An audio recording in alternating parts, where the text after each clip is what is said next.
अगर आप इंडिया में कोई प्रॉपर्टी खरीद रहे हैं जिसकी कीमत 50 लाख या 50 लाख से ज्यादा की हो, या फिर उस प्रॉपर्टी की स्टैंप ड्यूटी की वैल्यू 50 लाख से ज्यादा की है, तो आपको 1% का टीडीएस सरकार को जमा करना होता है। ये provision flat purchase, plot, building, part of building में एप्लीकेबल होता है, एग्रीकल्चर लैंड को छोड़कर। 1% का टीडीएस आपको ऑनलाइन ही जमा करना पड़ता है। इसके लिए आपको फॉर्म 26 क्यूबी जनरेट करना पड़ता है और इसके बाद 26 क्यूबी को रेफरेंस में रखते हुए सेलर के नाम का फॉर्म 16 भी जनरेट करना पड़ता है। फॉर्म 16 भी एक तरीके का प्रूफ हो जाता है कि आपने सरकार को टीडीएस जमा कर दिया है।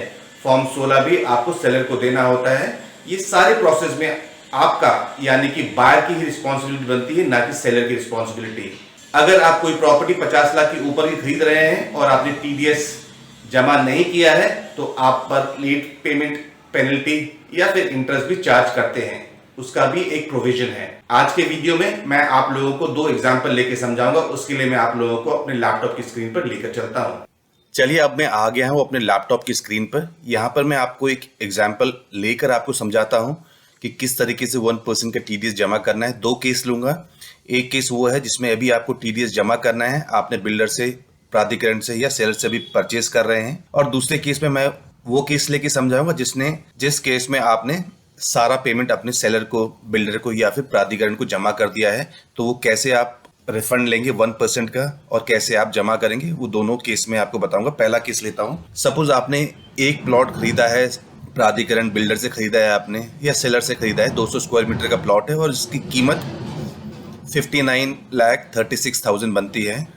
तो जैसे मैंने बताया है कि आपको 1%, क्योंकि ये प्लॉट की कीमत 50 लाख से ज़्यादा जा रही है, तो आपको 1% यानी कि 1% टीडीएस 59,360 रुपीज़ आपको सरकार को जमा करना पड़ेगा, सरकार के खजाने में जमा करने पड़ेगा। ऑनलाइन आप इसका फॉर्म भरेंगे, जैसे बताया था मैंने। फॉर्म 26 क्यूबी भरेंगे। उसके भरने के बाद आपको फॉर्म 16 भी जनरेट करना होगा। ठीक है, यहाँ तक आपको मैं पहले बता चुका हूँ। यहाँ पर आपका जो अमाउंट आ रहा है, ये अमाउंट आपका टीडीएस अमाउंट होगा। और मैं ये मान के चलता हूं कि आपने प्लॉट का जो कॉस्ट है उसका 80% लोन लिया है और 20% आप सेल्फ करेंगे। ये जो लोन अमाउंट है, ये वाला 47,48,000 ये लोन से आएगा और आपका ओन कंट्रीब्यूशन जो है वो 11,87,000 रुपए होगा। 11,87,000 में से कुछ पेमेंट आप बिल्डर को कर चुके होंगे या करेंगे। सपोज 10% आप जमा करेंगे और 10% आप बाद में देंगे। तो आपका जो 20% का कंट्रीब्यूशन होगा वो 11,87,000 रुपए होगा। उसमें से आप 1% का जो टीडीएस है वो माइनस कर लीजिएगा और जो बच रहा है पैसा 11,27,000 रुपए, ये प्राधिकरण को जमा कर दीजिएगा। फिर आप कहेंगे कि इसमें 59,360 ये अमाउंट कम पड़ रहा है। ये वही अमाउंट है जो आपने टीडीएस के तौर पे डिडक्ट किया था। सिर्फ डिडक्ट करना ही आपका काम नहीं है, आपको इसको सरकार के खजाने में जमा करना है फॉर्म 16 क्यूबी से। और फॉर्म 16 भी जनरेट जब हो जाएगा, फॉर्म 16 भी जब सेलर के नाम से होगा, बिल्डर के नाम से या फिर प्राधिकरण के नाम से जमा कर देंगे, तो उसका एक जो रिसिप्ट होगा वो आप प्राधिकरण को, बिल्डर को या सेलर को दे देंगे और कहेंगे कि 1% का मैंने सरकार को जमा कर दिया, उसकी रिसिप्ट ये है। मैं आपको 11,27,000 रुपए ही जमा करूंगा और बिल्डर भी इसमें कुछ नहीं करेगा, वो ले लेगा, क्योंकि बिल्डर को 100% अमाउंट ही चाहिए होता है। तो आप इस तरीके से पेमेंट कर सकते हैं। ये वो केस है जिसमें आपको पेमेंट अभी देनी है सेलर को, प्राधिकरण को या फिर बिल्डर को। ठीक है, अब मैं इसके बाद आपको दूसरा केस समझाऊंगा। अब मैं एक दूसरा एग्जांपल लेके आपको समझाता हूं। सेम फिगर्स रहेंगे, सारी चीज सेम रहेंगी। जैसे प्लॉट एरिया हो गया, plot area 200 square metre and plot cost जो होगा वही 59,36 आ जाता है। इसमें भी आप लोन जो अमाउंट लेके चलेंगे 47,48 है। ओन कंट्रीब्यूशन 20% आपको देना है। आपने प्रॉपर्टी परचेज की सेलर से, बिल्डर से या फिर प्राधिकरण से, पर आपको 1% टीडीएस काटना है, इसकी जानकारी नहीं थी। आपने सारा ही पेमेंट लोन से भी और अपना भी ओन कंट्रीब्यूशन आपने बिल्डर को और प्राधिकरण को दे दिया। फिर आपको इस वीडियो के माध्यम से समझ आता है कि नहीं, आपको तो 1% सरकार को देना है, अदरवाइज आपको पेनल्टी, इंटरेस्ट, ये सारी चीजें आप पे लग जाएंगी। तो आप क्या अपने सीए से कहते हैं कि आप ये 1% का टीडीएस आप जमा कर दीजिए।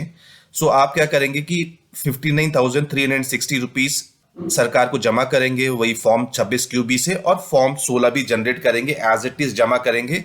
जमा हो जाएगा 1%, तो आपको उस फॉर्म 16 बी को अपने बिल्डर को, अपने प्राधिकरण को भेजना है और ये कहना है कि 1% का अमाउंट मैंने जमा कर दिया है with late fees, with interest सब चीज आपने जमा कर दिया है, तो कृपया करके जो मैंने आपको पूरा पैसा जमा कर दिया था उसमें से 59,360 रुपीज का एक रिफंड बना दीजिए मेरे नाम से, जिस नाम से प्रॉपर्टी है।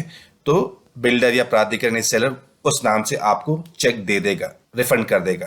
तो ये एक प्रोसेस है जिसमें बहुत से लोगों को नहीं पता है कि ये एक क्लॉज होता है, सेक्शन है इनकम टैक्स एक्ट का, कि जिसमें आपको प्रॉपर्टी अगर 50 लाख से ऊपर है तो आपको 1% का टीडीएस जमा करना पड़ता है, सरकार को जमा करना पड़ता है। सरकार की बेसिकली वो एक इनकम होती है। होपफुली आप लोगों को दोनों केस में समझ आ गया होगा। आप किस एग्जाम्पल में, किस केस में फिट बैठते हैं, उस केस को आप कर लीजिएगा, पहले डिडक्ट कर लीजिएगा। अगर आपने जमा कर दिया है तो आप जमा करके उसको रिफंड ले लीजिएगा। उम्मीद करता हूं कि यह वीडियो आप लोगों को इंफॉर्मेटिव लगी होगी।